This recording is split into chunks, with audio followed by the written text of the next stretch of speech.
Peraturan baru ini hanya akan menyulitkan CPMI dan peraturan baru ini akan menyusahkan proses G2G Korea, dan peraturan baru ini akan menyulitkan kita untuk bisa bekerja di Korea.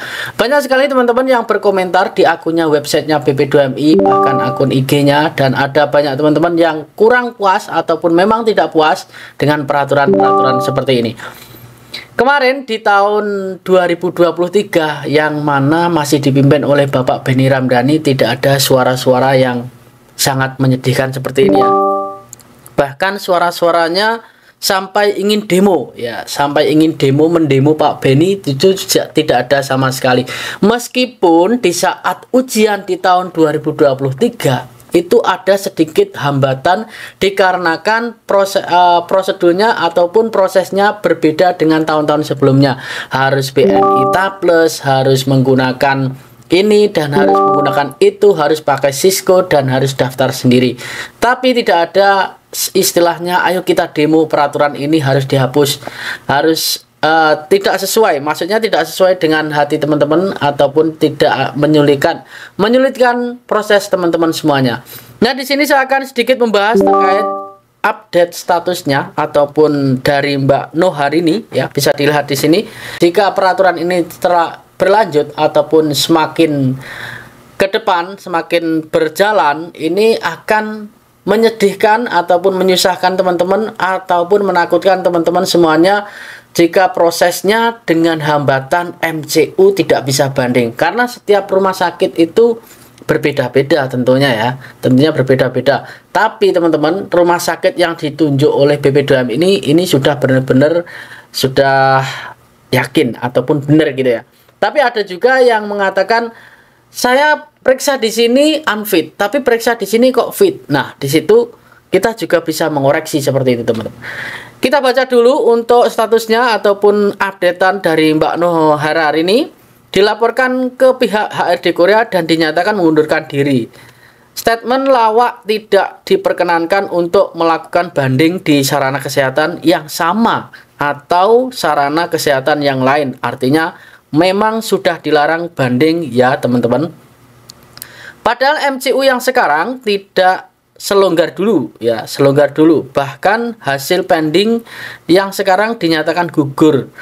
Tensi, kolesterol, SGOT, SGPT, HB itu sangat mudah berubah tergantung kondisi tubuh. Ya, ini benar. Menurut saya benar ini. Dan kondisi tubuh yang lelah saja akan sangat mempengaruhi tensi. Jika dalam hal ini bisa mengakibatkan unfit to work dan tidak diperkenankan banding, apalah daya. Ini contoh saja, teman saya sendiri MCU belum lama ini tensi tinggi dan hasilnya pending. Padahal selain tensi semua pemeriksaan fit dan tidak ada masalah. Lalu ada juga yang HB-nya lebih sedikit dari batas normal dan dinyatakan unfit. Untung saja masih bisa pending di Sarkes lain. Lagi contoh kekonyolan yang saya cantumkan itu adalah akun Siskop yang sekarang. Tidak, tanda yang saya lingkari itu ya di sini bisa dilihat. Tersebut adalah tombol pengunduran diri. Jika tidak percaya silahkan coba klik sekali saja. Dan ini tidak ada sama sekali sosialisasi kepada para CPMI.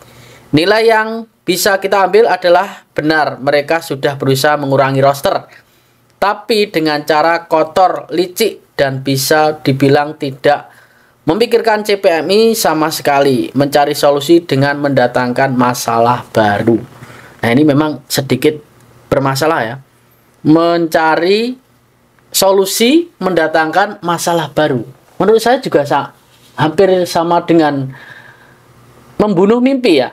Kemarin saya memberikan sebuah komentar atau memberikan video terkait membunuh mimpi para PMI. Padahal Bapak Benny Ramdhani sendiri saat menjabat jadi kepala BP2MI itu akan mewujudkan semua mimpi-mimpi PMI, CPMI ya. Bahkan Bapak Benny sendiri juga pernah bilang kalau proses CPMI ini ataupun tenaga pekerja migran Indonesia diajukan kepada presiden untuk digratiskan ataupun sama sekali tidak ada biayanya. Tapi kenapa di saat ini di pemerintahan yang baru, kementerian yang baru, sudah memberikan kehebohan baru saja beberapa hari.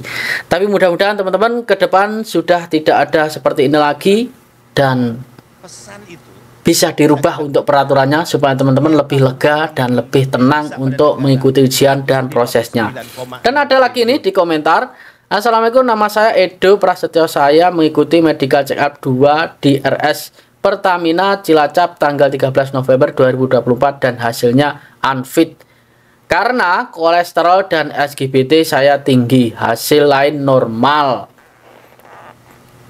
Sudah terbukti ini ya. Kalau sudah seperti ini, kalian diwajibkan saat MCU santai, rileks, jangan sampai grogi.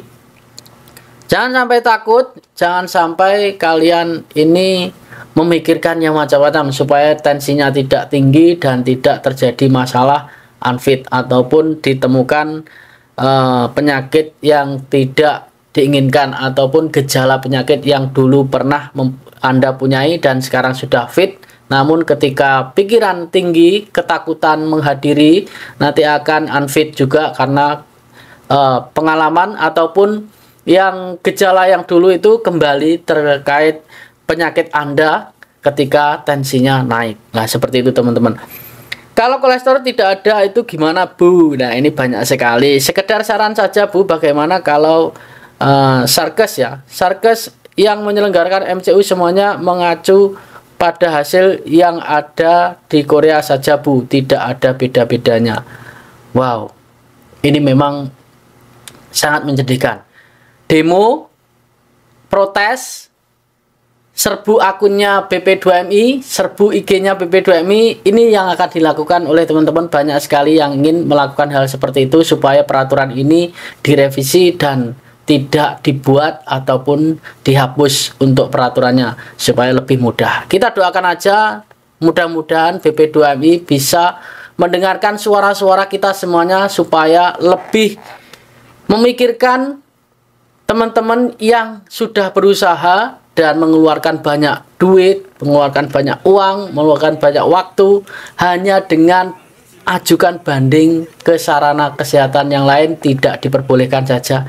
Ini sangat kecewa sekali jika tidak bisa mengajukan banding. Setidaknya 2 Sarkes ataupun 3 Sarkes jika menyatakan unfit, nah itu monggo terserah. Kalau baru 1 kali unfit dan benar waktunya unfitnya itu konyol, tidak semuanya ya, tidak terdeteksi penyakit yang berbahaya atau gimana menular, tapi dinyatakan unfit ini sangat konyol sekali. Sakit sekali rasanya. Saya tahu ini rasanya sakit jika kalian menemukan hal seperti ini, sudah berjuang, sudah tinggal titik terakhir, tapi kalian dinyatakan unfit. Mudah-mudahan BP2MI mendengarkan curhat kalian ataupun keluhan kesah kalian dan mudah-mudahan Bapak Menteri juga menghapusnya karena semua keputusan dari Bapak Menteri.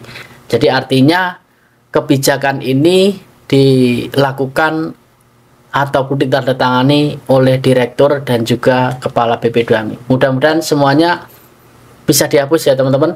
Nah, mungkin itu saja terkait informasi peraturan yang masih beredar dan belum selesai-selesai ini keresahannya.